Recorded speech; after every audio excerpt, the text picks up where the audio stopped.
కొనియాడబడుట. యేసయ్య మరి ఆయన పరిచర్య 3.5 సంవత్సరాలు చేస్తున్నప్పుడు ఆయా గ్రామాల్లో తిరుగుతుండేవాడు.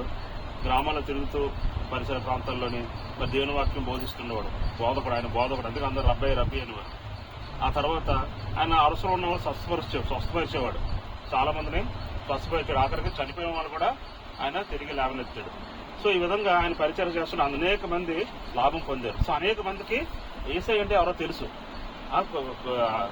జస్ట్ రీసెంట్ గా లాజర్ చనిపోతే 3 రోజులు ఆయన సమాధిలో ఉంటే లాజర్ కమౌట్ అన్నాడు. బయటకు రా అంటే లాజర్ ఒకటి బయటకు వచ్చాడు. లేదా కమౌట్ అన్నాడు అనుకోండి, అందరూ బయటకు వచ్చేది.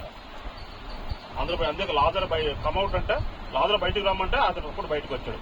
సో అందరూ ఆశ్చర్యపోయారు, ఇదేంటి మన మధ్య ఎంత పెద్ద అద్భుత కార్యం జరిగిందని చెప్పి అందరూ ఆశ్చర్యపోయారు. కానీ కొంతమంది నాయకులకి అసూయ కలిగింది. ఇదేంటి ప్రజలందరూ ఈయనకే వెళ్ళిపోతే ఇంక మన దగ్గర ఎవరు మిగులుతారు? అంతేనా? అంత రాజకీయ పార్టీలాగా ఉంది కదా. అప్పుడు కూడా మన దగ్గర ఎవరు మిగులుతారని చెప్పి వాళ్ళు ఏం చేశారట, మళ్ళీ ఎవరో బాగా శాస్త్రాలు తెలిసిన వాళ్ళు, బైబిల్ బాగా తెలిసిన వాళ్ళు, ప్రధాన యాజకులు, పరిసయ్యులు, వీళ్ళందరూ కూడుకున్నట్ట ఒక పన్నాగం పన్నారట. ఎలాగైనా సరే లాజర్ని వేసుకుని చంపేద్దామని. లాజర్ చనిపోయాడు ఒకసారి, మళ్ళీ బతికాడు.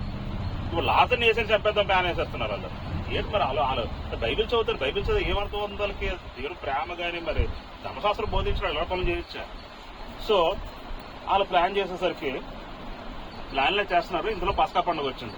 పస్కా పండుగ వస్తే మరి యూదుల ఆచారం చెప్పిన అందరూ యెరూషలేం మహానగరం వెళ్ళాలి. యెరూషలేం గుర్తుపెట్టుకోండి. యెరూషలేం అంటే అలా ప్రధాన నగరం, ఇప్పటికే రాజధాని, ఇజ్రాయెల్ దేశానికి రాజధాని ఇప్పుడు కూడా ఉంది. ఆ నగరం ఇప్పటికే ఉంది. సో వెళ్ళేసరికి యేసుప్రభు కూడా వెళ్ళాడు. కానీ ముందే బేతనీ అన్న గ్రామంలోని బెత్ఫేజ్ అనే గ్రామంలోని గాడిద ఉంటుంది. అక్కడ శిష్యులు చెప్పాడు అనమాట, ఆ గాడిద ఉంటుంది, ఆ ఊర్లో గ్రామంలోకి వెళ్ళండి, అక్కడ కట్టేసి ఉంటుంది గాడిద, దాన్ని విడుదల చేయండి, అతనికి తండి, ఒకవేళ ఎవరైనా అడిగితే ఇది ప్రభువు కావాలని చెప్పండి అని అన్నారు. సో ఇవి అలాగే శిష్యులు అలాగే వెళ్ళారు. అలాగే గాడిద వచ్చింది. గాడిద వస్తే గాడిద మీద కూర్చొని యెరూషలేం నగరంలోకి వచ్చాడు. సో ప్రజలందరూ తెలుసు, ప్రజలందరూ ఆ గ్రామాల నుంచి పరిసర ప్రాంతంలో యెరూషలేం వస్తున్నారు పస్కా పండుగ చేసుకోవడానికి. యేసుప్రభు కూడా యెరూషలేంలోకి వస్తున్నాడు. ఆయన కూడా పస్కా పండుగ శిష్యులు చేసుకున్నాను.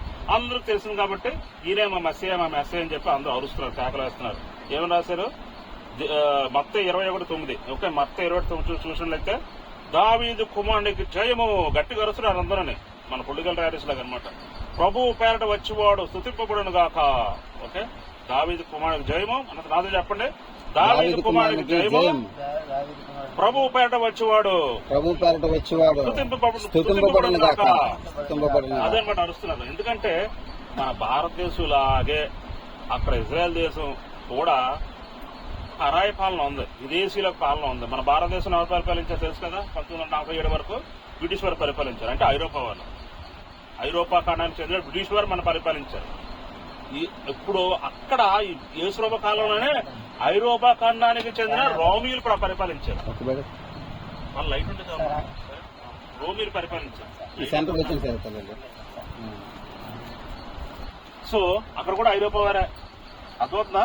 మన భారతదేశం ఎలాగ ఐరోపాలో పరిపాలించాలో అక్కడ కూడా ఐరోపా వారే పరిపాలించారు. కాబట్టి దేశం మారింది. అక్కడ రోమియోలు పరిపాలించారు, ఇక్కడ మన వాళ్ళు బ్రిటిష్ వాళ్ళు పరిపాలించారు.